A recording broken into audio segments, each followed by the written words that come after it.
So breaking news in the NFL, I never thought that we would have something like this happen, but this is, I guess, where we are at in the world. Tom Pelissero tweeting out, the NFL just informed clubs that if a game cannot be rescheduled during the 18-week season in 2021 due to a COVID outbreak among unvaccinated players, the team with the outbreak will forfeit and be credited with a loss for playoff seeding, per sources.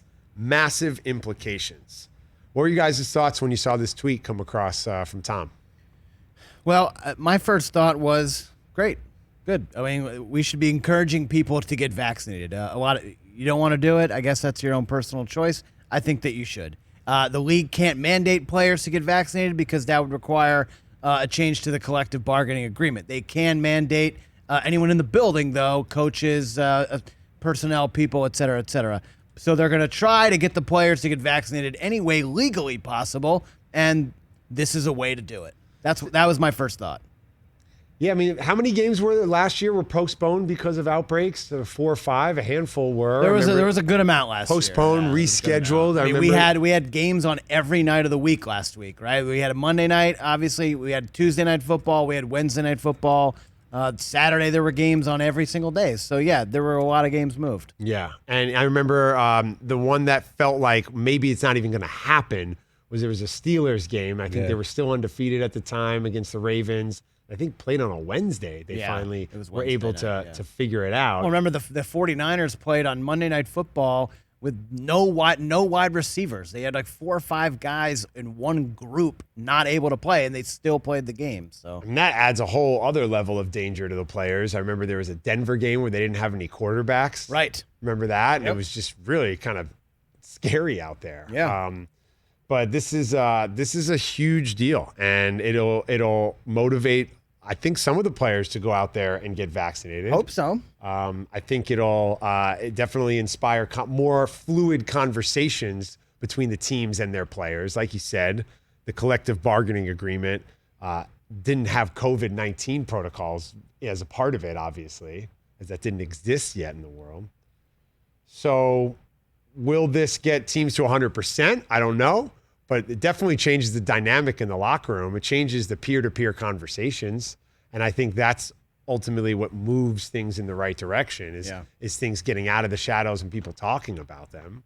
So, if you're on an NFL team and your teammate's making a different choice than you are, you're going to have a conversation now as it's impacting wins and losses, which then impacts playoff seeding, bonuses, and it all comes down to the almighty dollar always.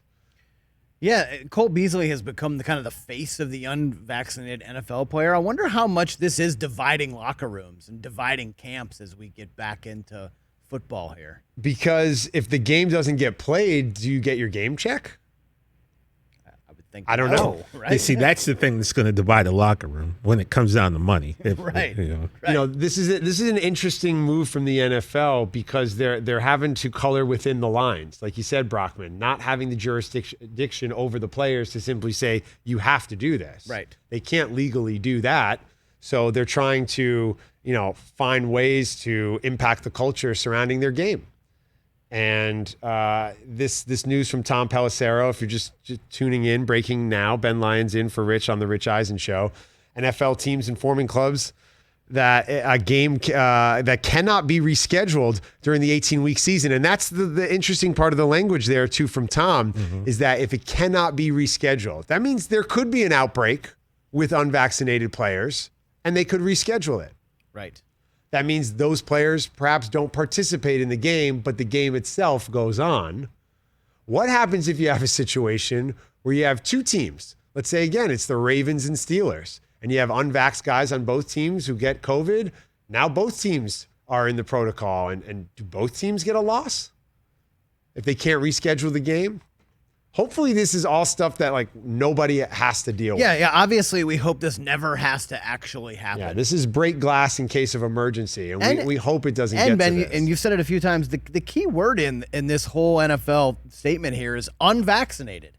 If vaccinated players test positive for COVID, there's not going to be any punishment because they took the step to get vaccinated. This is for unvaccinated players. The league is doing everything they can within their rules and within their constrictions to get players to get this. Interesting to see how this too plays out with other sports and even within the sport of football. Are you going to see this apply to college football? Are you going to see conferences come out and say, hey, if we can't reschedule a Big Ten game because kids are unvaccinated, then that's a loss in the standings? Are they going to take this approach?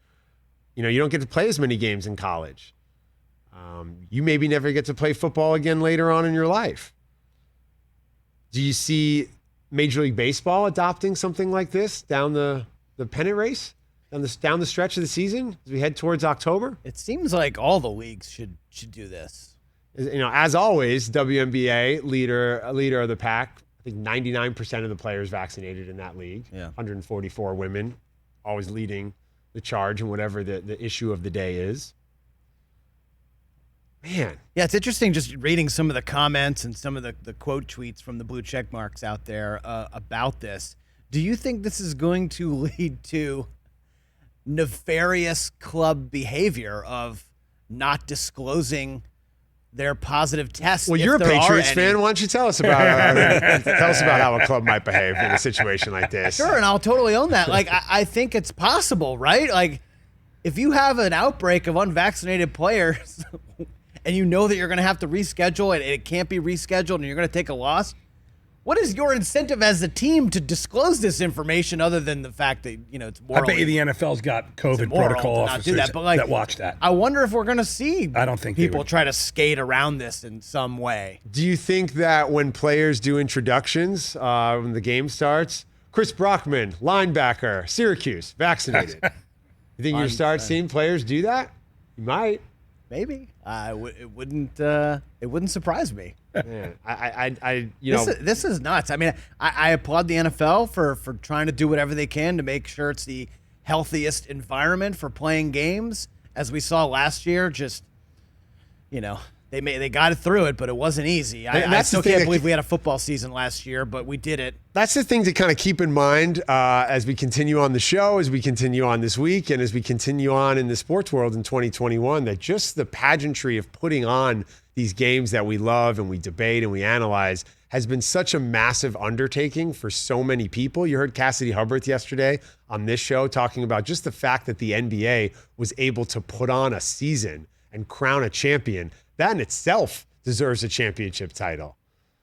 So we're still not out of this, and this breaking news from the NFL is a sobering reminder of that. And yeah, just the fact that, you know, we're getting NFL football this year. We're going to get it with crowds in the stands. It's momentum in the right direction, and you got to keep it going. There's still work to be done. Hey, you watched all the way to the end. Thanks for that. Watch more right here.